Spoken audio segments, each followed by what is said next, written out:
Okay, so a couple things on my side. First one, actually, just a follow up I got from someone, and this is really interesting, but based on the Wi-Fi runback discussion from not too long ago, and the Okay. discussions of Street Fighter 6 and Wi-Fi 6 and uh, Pat's adventures in the new Adventures. world of wireless. Mm-hmm. I got a message uh, from, let's say, a qualified expert. Okay. All right. Can So, you, after the podcast, can you send me these messages? I'm gonna want to read them myself. I'm oh yeah, fascinated. there. Well, I pinned it to the top of the video where we're discussing it. Um, All but right. So here we go. Right. George Nikis says, "Hi, I'm a PhD graduate from the Carnegie Mellon University who spent their entire graduate career studying wireless communication."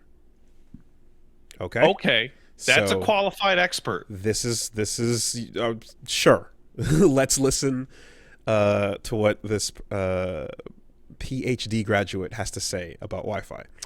Okay, so my PhD thesis was on wireless interference in spectrum bands that provide unlicensed access, like 2.4, 5 gigahertz, or 6 gigahertz. Now, I had the opportunity to demonstrate some of my work directly to the FCC chairman in the late 2000s.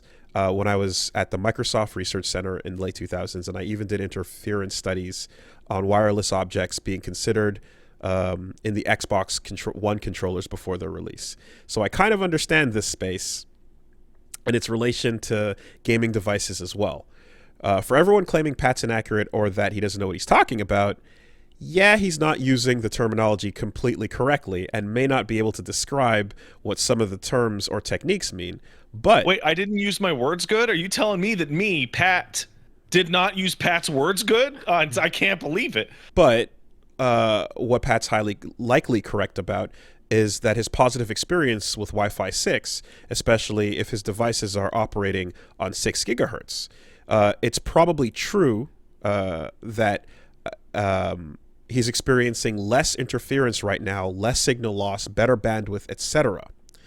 That's because right now, the new Wi Fi 6 devices are some of the first consumer electronics sitting in his home or his neighbors' homes to use this spectrum, and those that Hmm. use 6 gigahertz related wireless channels. So when his PS5 communicates with the router, there's not a lot in the way to interfere with it. Hmm. Additionally, Wi Fi 6 does introduce some new techniques, such as OFDMA, which is commonly used in cellular technology, and BSS coloring, uh, Hmm.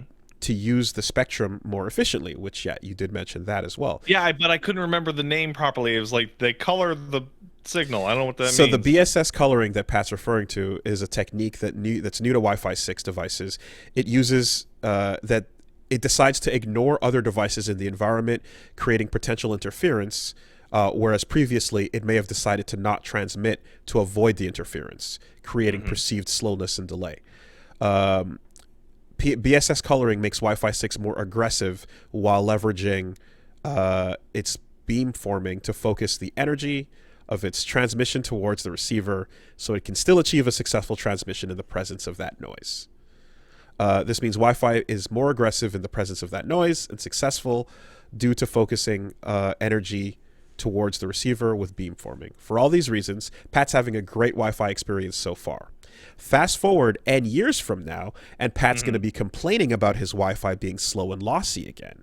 This is due to the tragedy of the commons in the wireless spectrum. Every time we get a new band, like 6 gigahertz, opened up for consumer use, early adoption feels great, but over time, the spectrum gets crammed with every device trying to access it. At one point in time, 2.4 gigahertz was mostly great for these reasons and then became crowded. Then 5 gigahertz was great and then became crowded.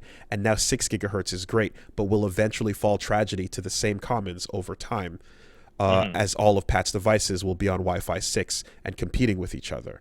The Hmm. good news is that now about 6 gigahertz, it provides more frequencies that avoid each other, and the techniques in Wi-Fi 6 will use efficiently and aggressively, all the ones pre-mentioned.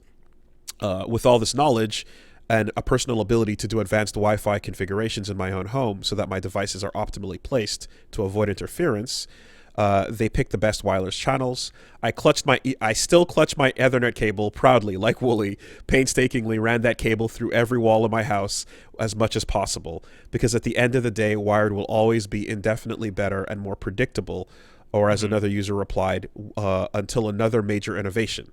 For now, let Pat enjoy these honeymoon days of Wi-Fi 6 and the 6 gigahertz spectrum it uses. Okay.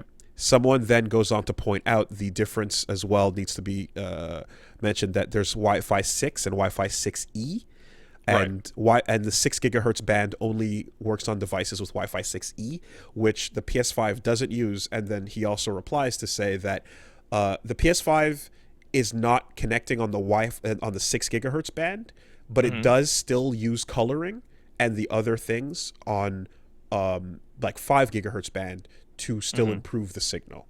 So there's a whole aspect of this where yes, however. Okay, so what I'm hearing is that basically as this becomes more popular, people are going to flood the channels with their bullshit, and it will deteriorate, but it won't deteriorate as fast as 5 did because of the coloring. And Wi-Fi 7 would be the same, but I assume Wi-Fi 7 would have a increase in this coloring situation. So at which point the PS5s might actually fully use it, or 6E as opposed to just 6 rather. Okay, so good for now, and then as my neighbors start to Wi-Fi 6 it up, I may notice a deterioration or not, but their houses are pretty far, so we'll see how that works out. Also, when your toaster and your fridge start using the same... Why did toasters and fridges even use Wi-Fi? Because smart devices want your fucking subscription so that you can pay a monthly fee to toast your toast. But I don't have a smart toaster or smart fridge. This is the world we get regardless. There's a great Twitter account to follow.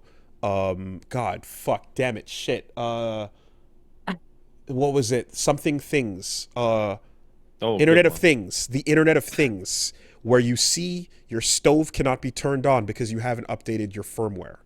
And shit like that. So dumb. Yes. So that is not only annoying because these features are going to be locked out and as we get stupid devices that need you to connect to your Wi-Fi, but the signals will get worse as everything in your house fights for them. Coloring will help, but you're going to see a degradation of quality over time on this brand new, shiny, clean signal that you're using. Well, okay, I have literally repaired microwaves, old microwaves, so Yeah. I don't have to buy a new one. There you go. So what? I got 5 to 10 years before I have to figure out a solution to this. At which point, I'm hoping that the Wi-Fi 7 standard will be out, and if not, I'll just get a second internet to hook up.